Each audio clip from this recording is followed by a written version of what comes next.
Hi, and welcome to the show. Subscribe at kevinmd.com/podcast.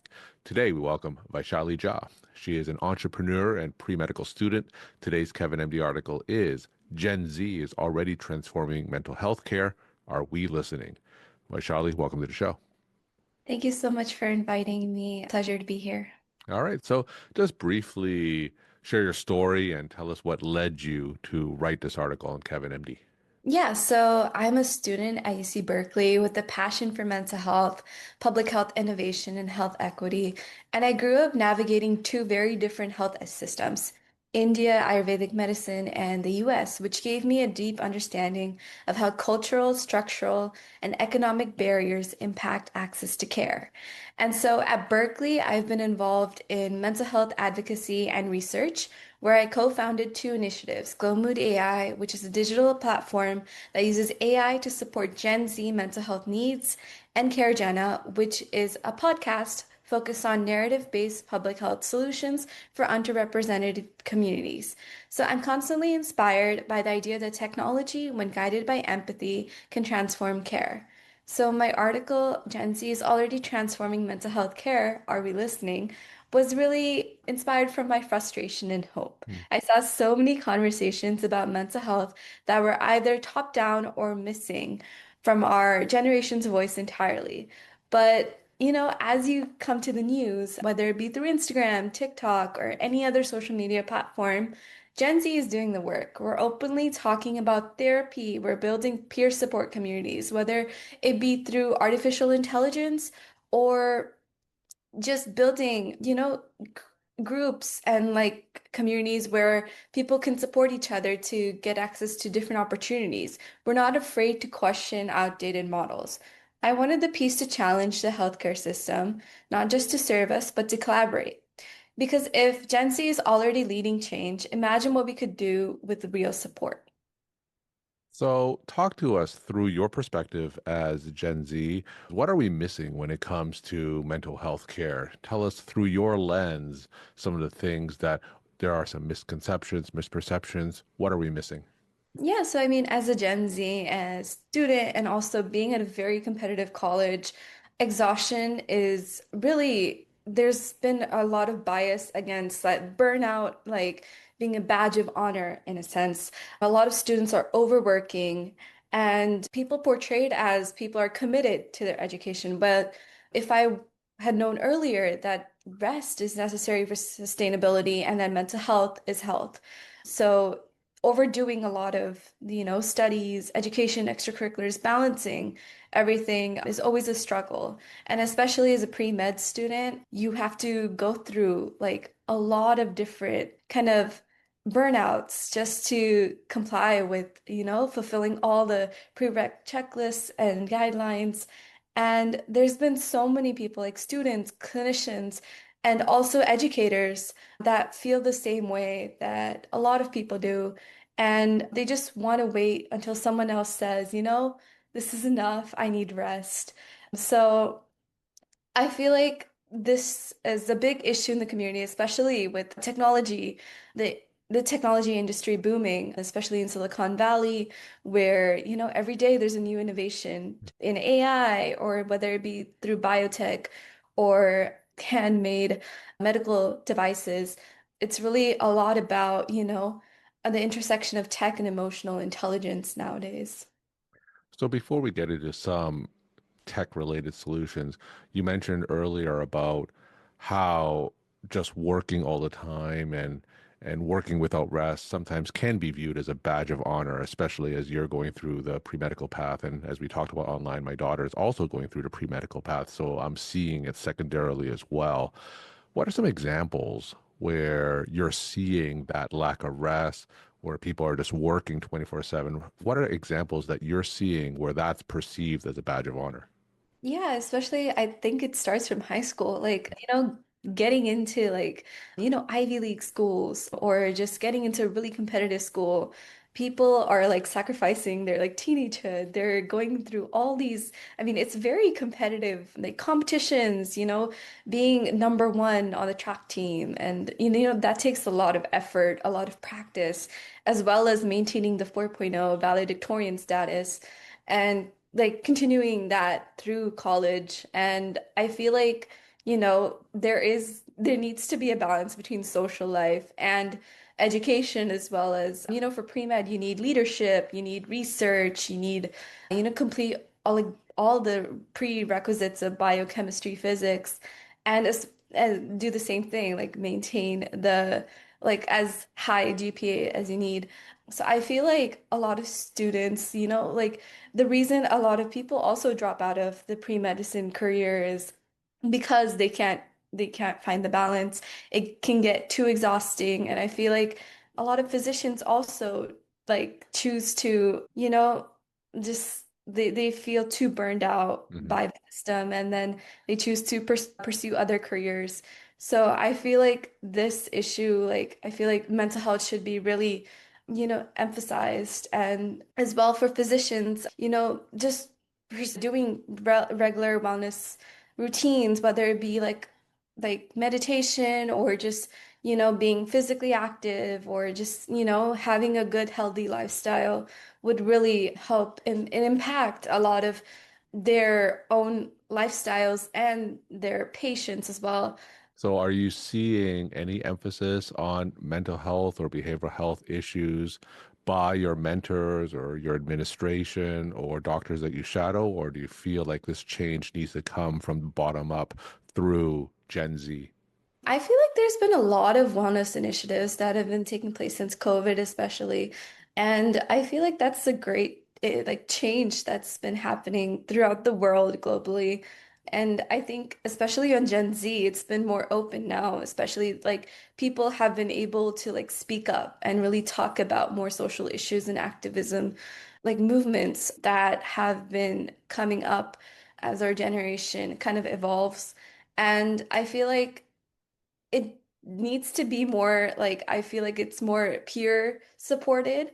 Even like if there are wellness initiatives, like in my own campus, there's a wellness resource center, and there's also a lot of, peer counseling, and also like counseling provided by PhDs and kind of licensed therapists, but people are still not open enough to really talk about what they're going through. And that could really make someone prone to like, depression if they don't Hmm. take care of themselves. And there's a lot going on in people's lives. People may be dealing with the relationship issues or something else going on in their families where they can't, really support themselves. And that can really affect how they're doing in the rest of their, I guess, lives, education Hmm. and extracurriculars. And I feel like, you know, maybe one traumatic event could really kind of scar you like for a long time. So I feel like people need to be open enough to actually be vulnerable to, like therapists, or if they're not, then I feel like artificial intelligence could really help people just discuss, like let their emotions out, I'd Hmm. say. So, in addition to being a pre-medical student, you're also a tech entrepreneur. You're on the West Coast near Silicon Valley, so you're much closer in terms of what's being done from a tech and innovation standpoint to address this issue. So, tell us about that intersection between AI, tech, and mental behavioral health issues. What's happening there? Yeah, so as growing up, I was always into learning more about artificial intelligence. And I saw a big change happen in, during COVID especially. The people have been using more social media apps, like through artificial intelligence, to help people get closer together, whether it be through dating apps or through just, like helping people make new friends Hmm. online. So I feel like the intersection of tech and emotional intelligence is very near, as though it could help like anyone, help like just help them become a better person, obtain a healthier lifestyle, and also just help someone just cope with their emotions and struggles. I feel like there can be so many integrations in artificial intelligence where they could have like different intersections of whether it be through, incorporating wellness techniques, teaching people about public health education, and also just helping someone, come off from substance and addiction abuse, people who are really struggling, and helping them like just deal with that. And also having access to ready hand like therapists and also the society awareness line.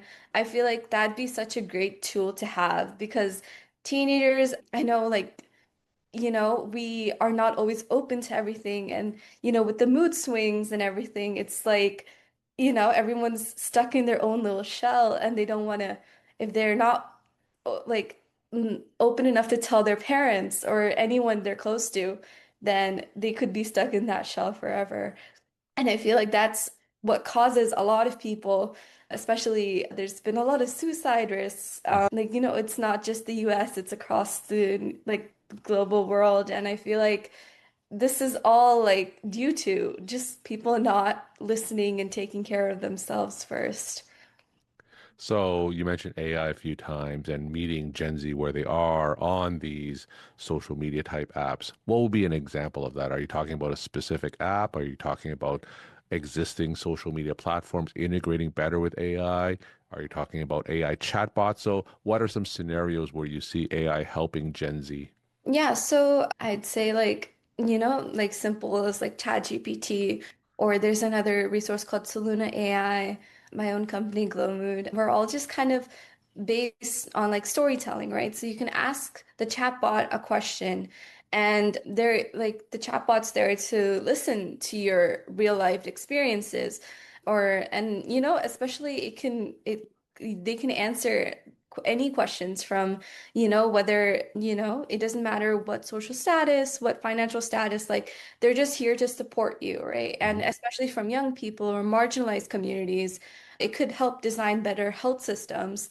So, because even if you go to a therapist, they may not understand your background entirely. Mhm. And I feel like that could really help, having an AI chatbot, which is more, I'd say, neutral in a way, without any bias. It could help you understand, what you need to work on and cope with.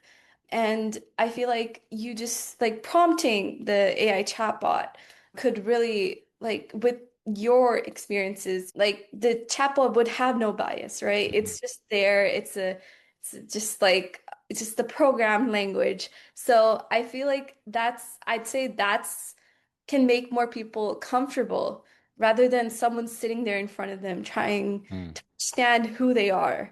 And, not enough people are like really open to do that. Because if someone is struggling with depression, anxiety, or they're not talking to enough people, right? They could be really shy. And for people to really come out of that, right? That could take a lot, especially if they're not talking to their own friends or family or anyone who is really close to them. So I feel like one big lesson, especially for Gen Z, it's like we need to work together. And Mhm. it's really like understanding what matters to you.